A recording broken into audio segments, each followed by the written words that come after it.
Hello guys, नमस्कार। कैसे हैं आप सब? उम्मीद करती हूँ अच्छे होंगे और मैं भी अच्छी हूँ। तो जैसे आप जानते हैं कि मैं बताई थी मेरे बाबू की तबीयत खराब है, तो उसकी आज रिपोर्ट आने वाला है और वही मैं लाने के लिए जाने वाली हूँ। अभी की बज रहे हैं 11:30 और लगभग 12 साढ़े 12 बजे के बीच में जाऊँगी बाबू का रिपोर्ट लाने के लिए और देखती हूँ रिपोर्ट में उसका क्या प्रॉब्लम है। वैसे पहले से काफ़ी ठीक हो चुका है मेरा बाबू और अभी थोड़ा मतलब थोड़ा खाँसी है उसको, हल्का-सा। वही रिपोर्ट कम से कम लेकिन देखनी तो पड़ेगी ना कि रिपोर्ट में क्या प्रॉब्लम है उसका। वही इसका रिपोर्ट लाने के बाद ही मुझे मतलब पूरा जानकारी मिलेगी कि क्या प्रॉब्लम था, ऐसा क्यों हुआ था करके। तो वही अभी सारे काम मेरी हो चुकी है और बच्चों का भी आज स्कूल था क्योंकि आज 2-3 दिन से बच्चे स्कूल भी नहीं गए थे। छोटे वाले बाबू की तबीयत ठीक नहीं था, उसकी वजह से ये बाकी भी नहीं गए। तो मैं मना भी नहीं करी कि मतलब ठीक है, कोई बात नहीं, रुक जाओ। जाने के लिए नहीं, फ़ोर्स नहीं किया मैंने, मैं बोली जाने दो, ये इनके साथ-साथ में रहेंगे तो ज़्यादा अच्छा रहेगा और थोड़ा मुझे भी ठीक लगेगी करके। तो आज 2-3 दिन बाद सभी बच्चे चले गए स्कूल। और छोटा वाले बाबू को छोड़ दी हूँ मैं ट्यूशन और अभी उसको पहले लेके आऊँगी। लेके आने के बाद उसको घर पे छोड़ूँगी, वो टीवी देखेगा, इसके बाद मैं जाऊँगी रिपोर्ट लाने। रिपोर्ट लाने के बाद ही कुछ काम कर पाऊँगी। और जैसे जानते हैं आप,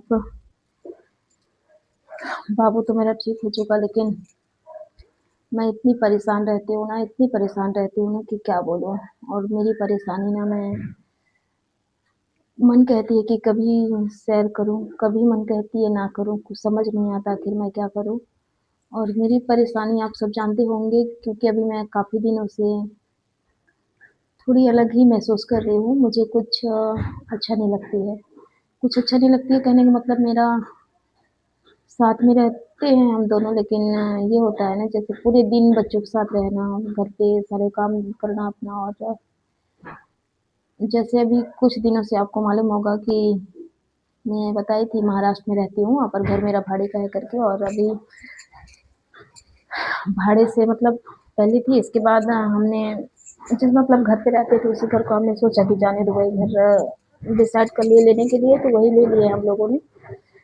और उसी के सिलसिले में इतनी प्रॉब्लम हो गई है ना, क्या बताएं, कुछ समझ में नहीं आती, कुछ भी समझ नहीं आती। आखिर करें तो करें क्या?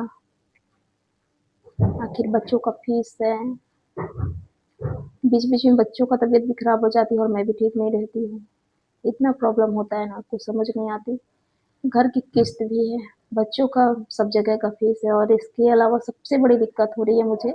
ये मेरा कि यहाँ का होता तो मैं सब मेंटेन कर लेती, मुझे कोई प्रॉब्लम नहीं होती, लेकिन सबसे बड़ी बात है मेरे गाँव पे मेरे पापा के लिए। जैसे आप जानते होंगे, मैं पहले वीडियो में भी बताई थी कि मेरे पापा के लिए मुझे घर बनवाना बहुत ज़रूरी है करके। घर थी मेरी पहले, ऐसा नहीं है कि घर नहीं थी, घर थी। तो घर मेरी कच्ची थी, यानी कि मिट्टी का था, पक्की नहीं थी। और मेरे मम्मी-पापा जो है ना, तो थोड़ी वो मतलब उम्र हो चुकी है उनकी, ज़्यादा काम धंधा कुछ नहीं कर सकते। घर पे अपने खेती-वेती काम करके अपना गुज़ारा करते थे।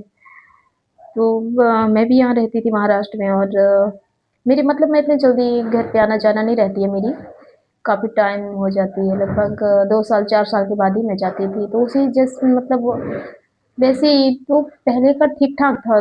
जब मैं गई थी तो घर देखा मैंने, ठीक ही था। उसके बाद मैं आ गई, आने के बाद फिर मुझे जाने में 4 साल लग गए। 4 साल बाद जाकर देखी तो घर की स्थिति बहुत ज़्यादा मतलब डाउन थी। और पहले मुझे इतना पता नहीं था कि इतना प्रॉब्लम होगा घर का करके, क्योंकि यहाँ रहती थी तो कैसे मालूम पड़ता मुझे। इसके बाद जाकर देखी तो स्थिति बहुत ज़्यादा खराब थी घर का। और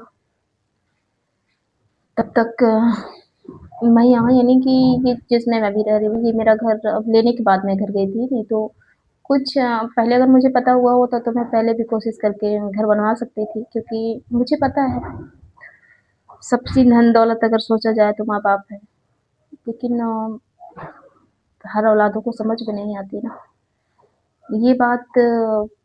शायद मैं दूर नहीं रहती तो मुझे भी पता नहीं होता, लेकिन मैं 10-12 साल हो गए अपने मम्मी-पापाओं से दूर ही रहती हूँ। बहुत टाइम बाद जाती हूँ तो उसमें 2-4 दिन के लिए जा पाती हूँ, ज़्यादा समय नहीं बिता पाती अपने मम्मी-पापाओं के साथ क्योंकि मेरी मजबूरी है, मेरे बच्चे हैं और अगर मैं वहाँ हमेशा के लिए रही तो यहाँ हस्बैंड का जॉब है, बच्चों का पढ़ाई रुक जाएगा और अगर यहाँ हूँ तो मम्मी-पापा मतलब तकलीफ़ में रहते हैं, तो मैंने डिसाइड किया कि कोई बात नहीं, मुझे परेशानी होगी चलेगा लेकिन उनके लिए तो जैसे भी होगी लास्ट में मैंने यही तय किया कि अपने आप को भी गिरवी रखना पड़ेगी तो भी चलेगा लेकिन मम्मी-पापा के बिना खुशी से अपना कोई खुशी नहीं है यार, क्या बोलूँ? मैं आप यकीन नहीं मानेंगे ना मैं सुबह-शाम मुझे रोना बहुत आता है। ये सोचकर मैं जानती हूँ कि मैं बहुत बड़ी गलती करी लेकिन मेरी मम्मी-पापा ने मुझे मतलब अपनाया कहने का मतलब मुझे माफ़ किया उन्होंने और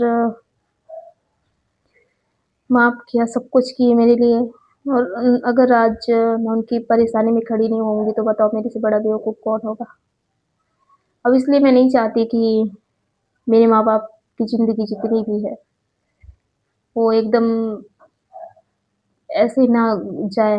मैं सोचती हूँ कि उनकी जितनी भी दिन है, जितनी भी उनकी ज़िंदगी है, वो सुकून से बीते और इसलिए मैंने डिसाइड किया है कि मेरे मम्मी-पापाओं का घर बने करके और मैं वहाँ से आई अपने गाँव से इसके बाद पहला काम मैं जो था मेरा वो मैंने ईंट गिरवा दी थी 10,000 तो ईंट भी गिरी और 2 महीना वेट करके छड़ा गिरा और हाँ, 15 दिन के बाद सीमेंट नहीं गिट्टी गिरी दोनों गिट्टी और सीमेंट की अभी थोड़ी बाकी है लेकिन फिर भी काम जैसे-तैसे करके मैंने चालू करवा दिया है कि काम हो जाए उनका थोड़ा-थोड़ा करके अगर ऊपर वाले की दुआ रहेगी तो शायद बहुत जल्द मेरे पापा का भी घर बन के रेडी हो जाएगा। बस आप लोगों से हाथ जोड़ के यही विनती करती हूँ कि सभी लोग दुआ कीजिए यानी मेरी ज़िंदगी में जितनी भी मुसीबत है वो सब जल्दी हट जाए और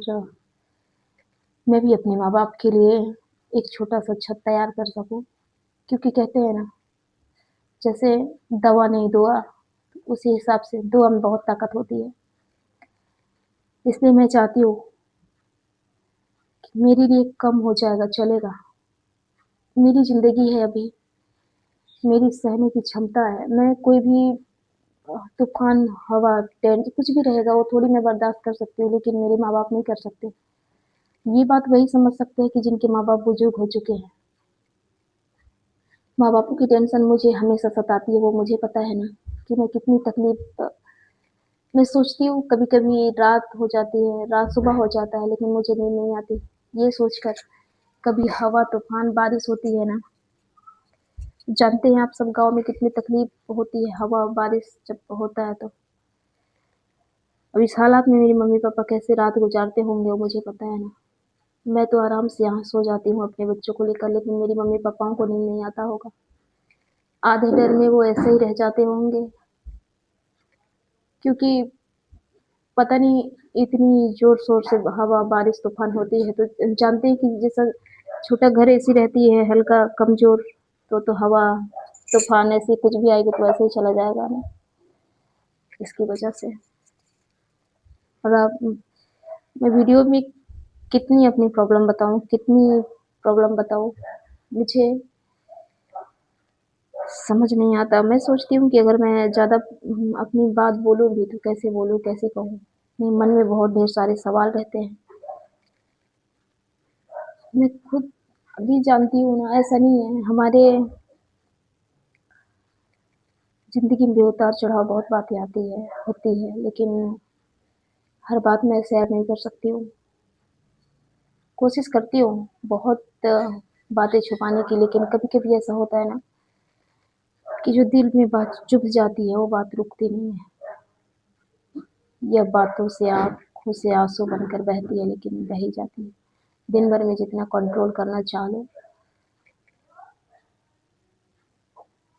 तो अब आगे मैं क्या कहना चाहूँगी, आगे और मेरी वीडियो को मैं ज़्यादा लंबी नहीं करूँगी क्योंकि मेरे बाबू को बुलाना होगा, तब तक के लिए नमस्कार और अपना ख़्याल रखिए। मैं भी इस वीडियो के ज़रिए